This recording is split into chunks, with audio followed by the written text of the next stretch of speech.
दस्तावेज आपके पास है, आपके पास न्यायालय हैं, आपके पास पार्लियामेंट है, आपके पास इलेक्टोरल सिस्टम है, आपके पास चुनी हुई सरकार है। इससे केवल नहीं होता है कि लोकतंत्र आपके यहाँ स्थापित हो गया। एक वास्तविक या प्रामाणिक लोकतंत्र तभी बन सकता था जब हम अपने संविधान के प्रियम्बल को एग्जीक्यूट करते। वर्ण व्यवस्था और मजबूत हुई। एक वोट एक व्यक्ति का सिद्धांत स्वयं भी संदिग्ध हो गया है, और दूसरी बात कि ये सिर्फ एक ही पहलू है हमारे लोकतंत्र का। पूरी दुनिया में समाज विभाजन का ऐसा चरित्र पूरी दुनिया में कहीं नहीं है। भारत में जो मौजूदा लोकतंत्र है, इसीलिए वो बिल्कुल एक कागजी है, वो जीवंत लोकतंत्र हो ही नहीं सकता।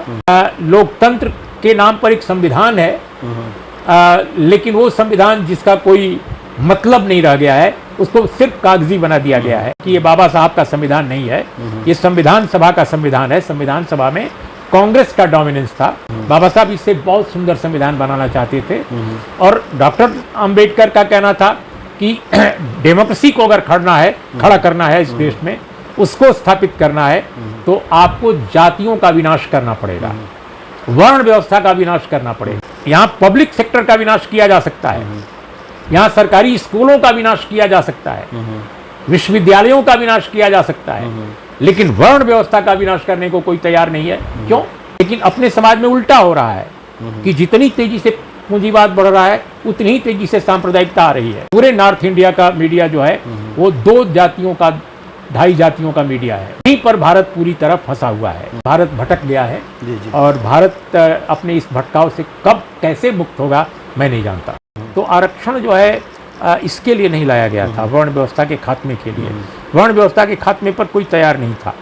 डॉक्टर बी आर अम्बेडकर ने यही बात कही थी, वर्ण अगर रहेगा तो डेमोक्रेसी नहीं आ पाएगी। ये हिंदू मुसलमान की नफरत भी नहीं है केवल, ये जो अपने को हिंदू कहने वाले लोग हैं उनके अंदर भी बहुत नफरत है। बिल्कुल। आप दलित ओबीसी में देख लो, ओबीसी और अपर कास्ट में देख लो, आप ब्राह्मण और ब्राह्मण में देख लो, तो ये एक विखंडित समाज है मानसिक स्तर पर, सोच के स्तर पर। नमस्कार, आदाब, मैं हूं दीपक दास और आप देख रहे हैं द संवाद।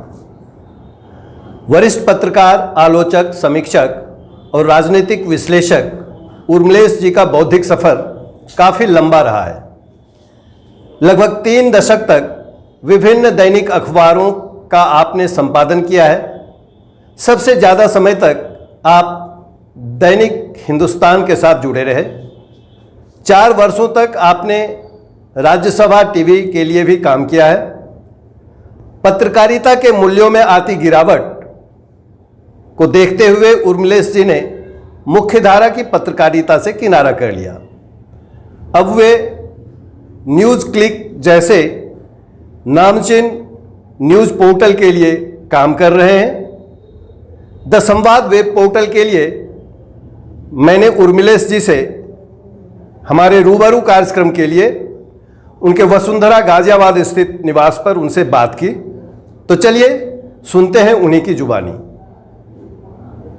मैं जानना चाहूँगा कि आज जो देश की वर्तमान परिस्थिति है, इस परिस्थिति में हमारा लोकतंत्र कहाँ पर है? लोकतंत्र का मुकाम क्या है? क्या हमारा वो लोकतंत्र जिसकी परिकल्पना की गई थी हमारे संविधान में, क्या वो लोकतंत्र आज भी बचा हुआ है? क्या कहते हैं उर्मिलेश जी इस मुद्दे पर? देखिए, जो लोकतंत्र सवाल है, आमतौर पे इसको लेकर बहुत कन्फ्यूज़न हमारे समाज में है, और आज से नहीं है, बहुत पहले से है। वो इसलिए है कि पहले तो हमारे लोगों को अंदाज या आकलन या मूल्यांकन सही नहीं हो पाता कि भाई लोकतंत्र किसे कहते हैं। जी। क्योंकि हमारे पास लोकतंत्र का इतिहास नहीं रहा है। मॉडर्न डेज में ही केवल 1950 में हमारे यहाँ लोकतंत्र स्थापित हुआ, जब हम आज़ाद मुल्क हुए और हमारा संविधान लागू हुआ। दस्तावेज आपके पास है, आपके पास न्यायालय हैं, आपके पास पार्लियामेंट है, आपके पास इलेक्टोरल सिस्टम है, आपके पास चुनी हुई सरकार है। इससे केवल नहीं होता है कि लोकतंत्र आपके यहाँ स्थापित हो गया। दरअसल लोकतंत्र एक मिजाज है, एक मानस है,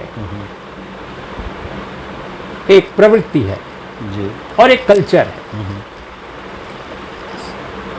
हमारे मुल्क में सदियों तक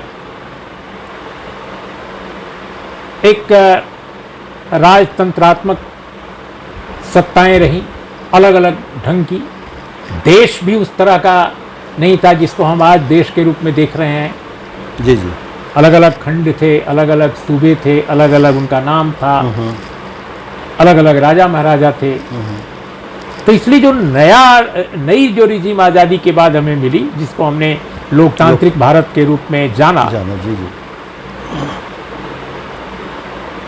तो वो सही जेन्युइन डेमोक्रेसी या एक वास्तविक या प्रामाणिक लोकतंत्र तभी बन सकता था जब हम अपने संविधान के प्रियम्बुल को एग्जीक्यूट करते। जी जी। और प्रियम्बुल में क्या था? प्रियम्बुल की बहुत सारी बातों को हम नहीं ले रहे हैं, हम सिर्फ 3 प्रमुख जो उसके पहलू हैं उनको ले रहे हैं। पहली बात थी कि इक्वलिटी, समानता हमारे प्रियम्बुल में है। दूसरी बात थी फ्रीडम, और तीसरी जो बात थी फ्रैटर्निटी थी, यानी भाईचारा। तो अगर हम इन तीनों को देखें, समानता, स्वतंत्रता और सौहार्द या भ्रातृत्व, जी जी, इनकी स्थिति भारत में आज क्या है? जी जी। इतने वर्षों के बाद हम 1922 में हमारे समाज में जितनी असमानता थी, उससे भी ज्यादा असमानता हमारे समाज में आज है। अंतर बस यह है कि बिलियनर और मिलियनर बढ़ गए हैं, अमीरी बढ़ गई है, मध्य वर्ग पैदा हो गया है, एक खाता पीता खुशहाल मध्य वर्ग। लेकिन जो असमानता की खाई है ये बहुत बढ़ गई है।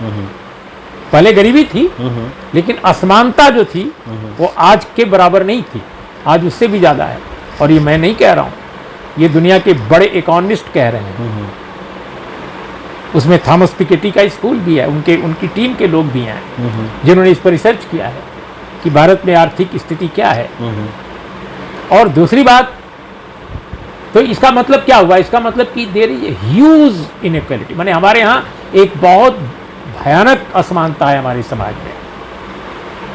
सत्ता का ही नहीं, शक्ति का संकेंद्रण भी हुआ है, पूंजी का संकेंद्रण हुआ है, और सामाजिक स्तर पर जो असमानता है उसमें कोई ज्यादा कमी नहीं आई है। वर्ण व्यवस्था और मजबूत हुई है। जी जी। वर्ण व्यवस्था और मजबूत हुई है। भारत में वर्ण व्यवस्था को तोड़ने में थोड़ा बहुत रोल अंग्रेजों का था, ब्रिटिश हुकूमत का था, क्योंकि पढ़ने की आज़ादी उन्होंने दी। उन्होंने कई ऐसे कानून बनाए जो फ्रीडम और समानता के, यानी स्वतंत्रता और समानता के दायरे को विस्तृत करते थे। और उसमें डॉक्टर बी आर अम्बेडकर का बहुत बड़ा योगदान था, क्योंकि doctor B R Ambedkar British हुकूमत में भी वायसराय की काउंसिल के लेबर मेंबर थे, और उस दरमियान उन्होंने जो बड़े काम किए वो बेमिसाल हैं। और उसकी वजह से भारत में आज भी वो कानून हैं जिनको मौजूदा सरकार पलट रही है, जैसे काम के घंटे का कानून, जी जी, उसको इस सरकार ने पलट दिया। बहुत सारे और कानून हैं, महिलाओं को लेकर बहुत सारे कानून जो बने उसी समय बने, जैसे मातृत्व अवकाश, ये सारे कानून डॉक्टर अंबेडकर के दौर में बने। तो मेरा ये कहना है कि और भी बहुत सारी छूटें मिली इस तरह की।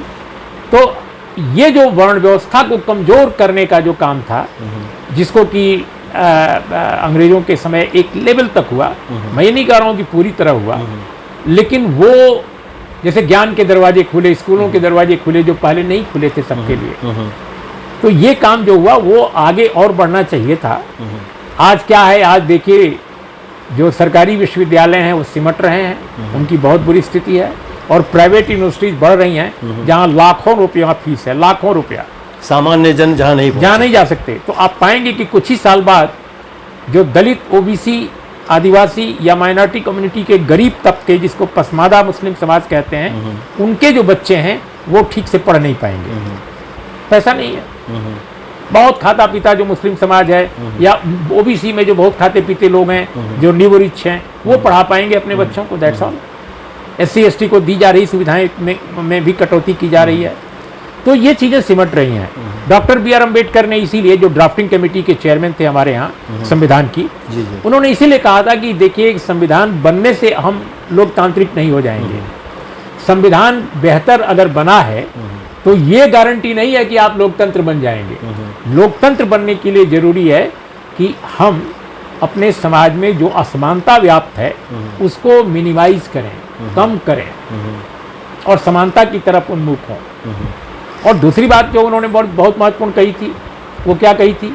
उन्होंने ये कहा था कि दरअसल हमने जो डेमोक्रेसी हासिल की है इस संविधान के जरिए, उसमें केवल एक पहलू है, वो पॉलिटिकल है, कि एक व्यक्ति और एक वोट का सिद्धांत लागू है। यानी एक आदमी वोट देगा। आज तो पता ही नहीं चलता कि वोट आदमी दे रहा है वो कहाँ जा रहा है। कई बार ये भी है। बिल्कुल बिल्कुल। तो एक वोट एक व्यक्ति का सिद्धांत स्वयं भी संदिग्ध हो गया है। और दूसरी बात कि ये सिर्फ एक ही पहलू है हमारे लोकतंत्र का, कि हमको वोट देने का अधिकार था, जो पहले नहीं था अंग्रेजों के समय। ओके जी जी। इसके अलावा डेमोक्रेसी के लिए और कुछ नहीं है। वो क्या होना चाहिए था?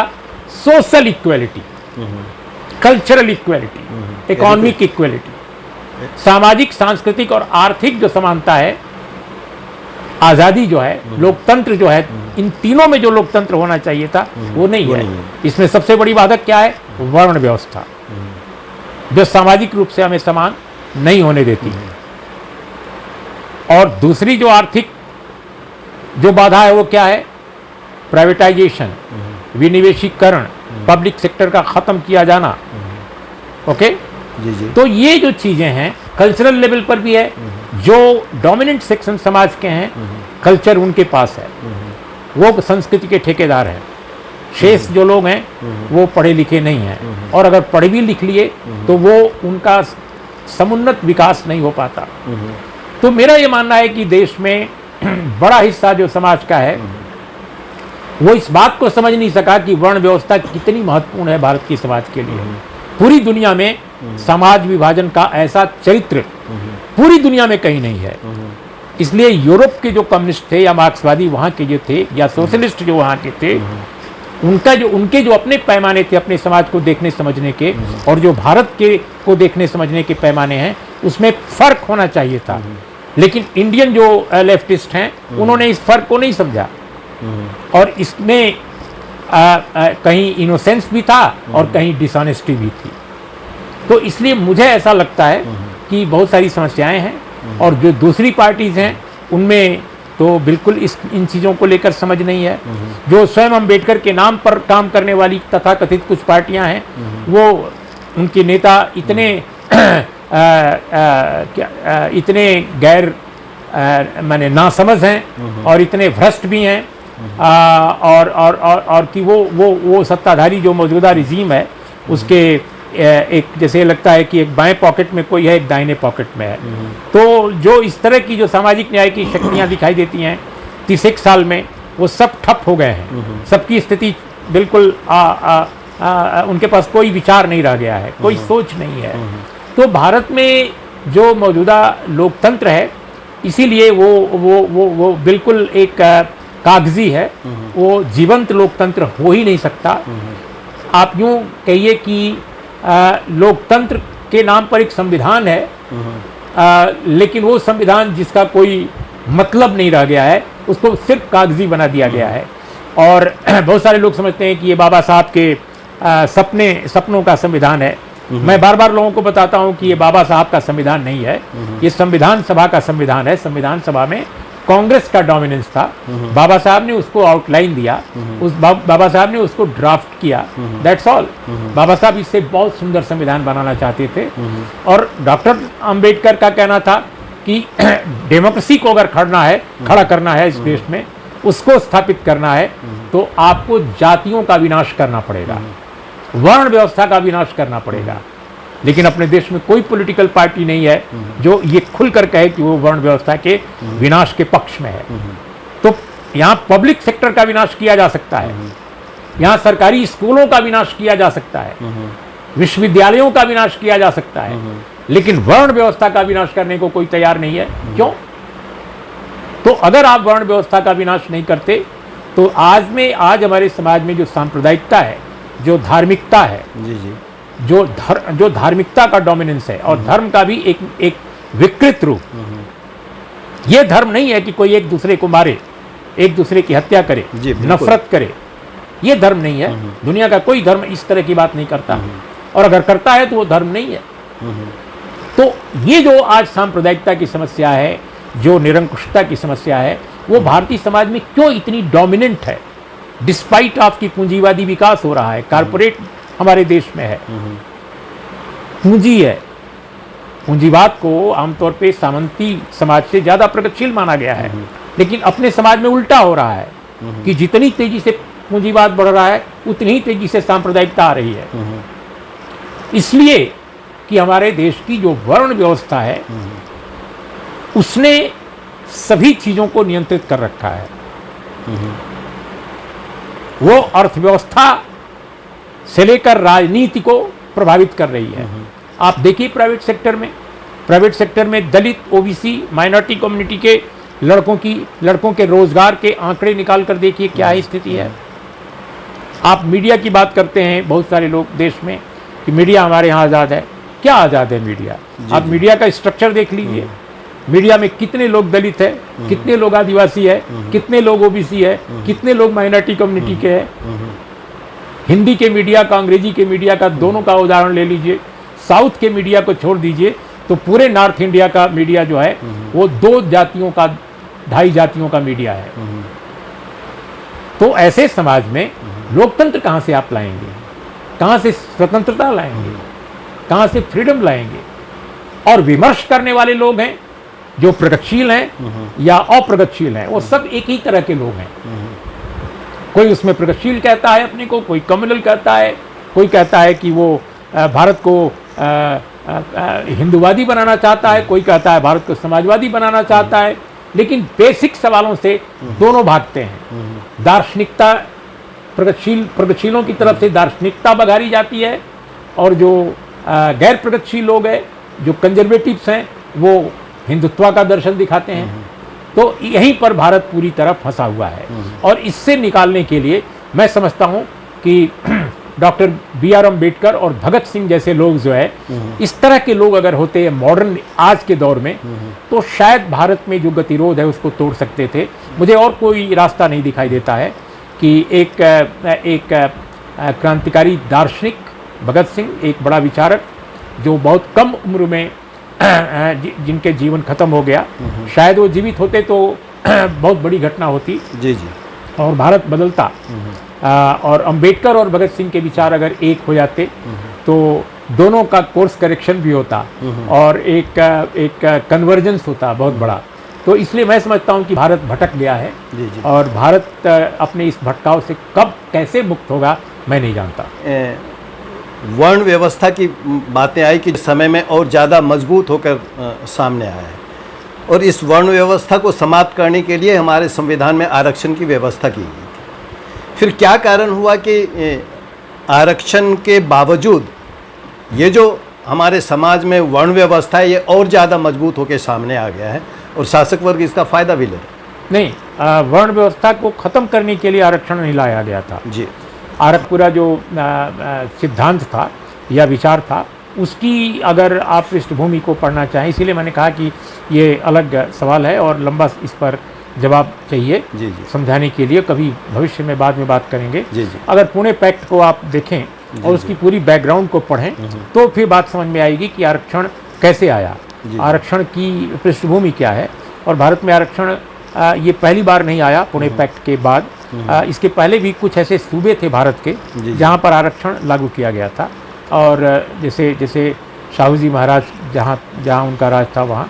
लेकिन बहरहाल आपका जो सवाल है, तो आरक्षण जो है इसके लिए नहीं लाया गया था, वर्ण व्यवस्था के खात्मे के लिए। वर्ण व्यवस्था के खात्मे पर कोई तैयार नहीं था। Doctor B.R. अम्बेडकर ने यही बात कही थी बाद के दिनों में, और इसके पहले भी उन्होंने कही थी।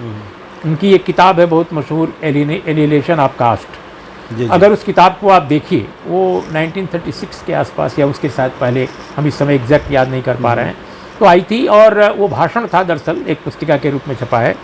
तो उसमें उनका कहना था कि भारत को लोकतांत्रिक अगर बनाना है तो आपको कास्ट को तोड़ना पड़ेगा, आपको वर्ण व्यवस्था को तोड़ना पड़ेगा, क्योंकि वर्ण अगर रहेगा तो डेमोक्रेसी नहीं आ पाएगी, क्योंकि डेमोक्रेसी में वर्ण व्यवस्था बाधक है।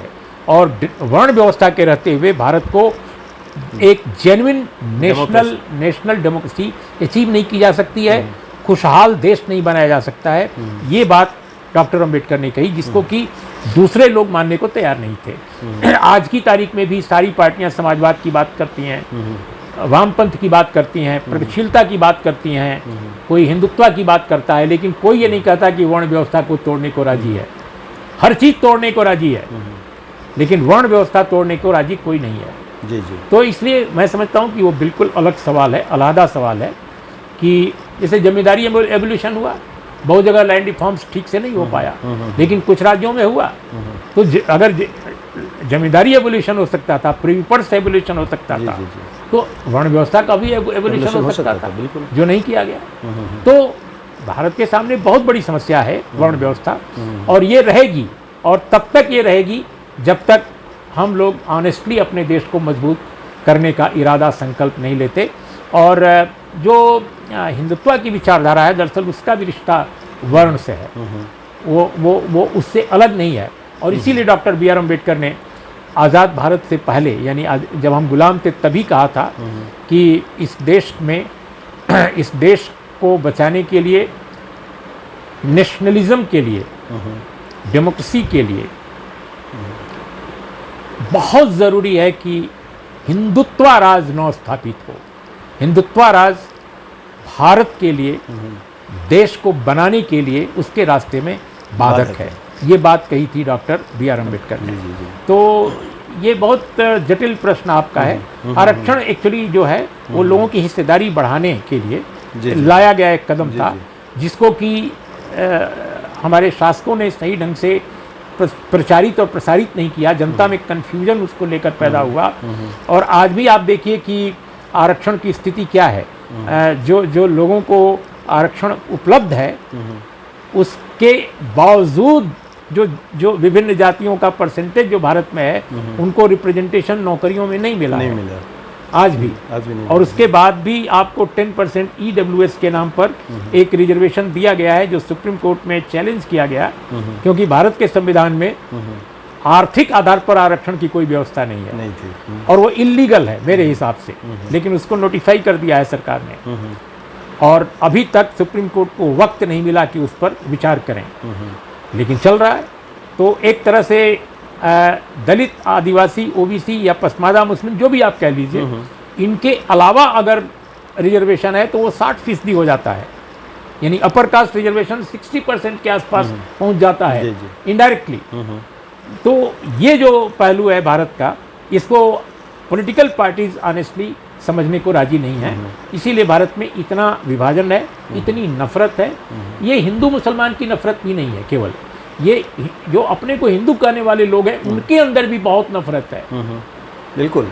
आप दलित OBC में देख लो, OBC और अपर कास्ट में देख लो, आप ब्राह्मण और ब्राह्मण में देख लो, दलित और दलित के बीच में देख लो। तो ये एक विखंडित समाज है, मानसिक स्तर पर, सोच के स्तर पर। बहुत मुश्किल है इसको डेमोक्रेटिक बनाना।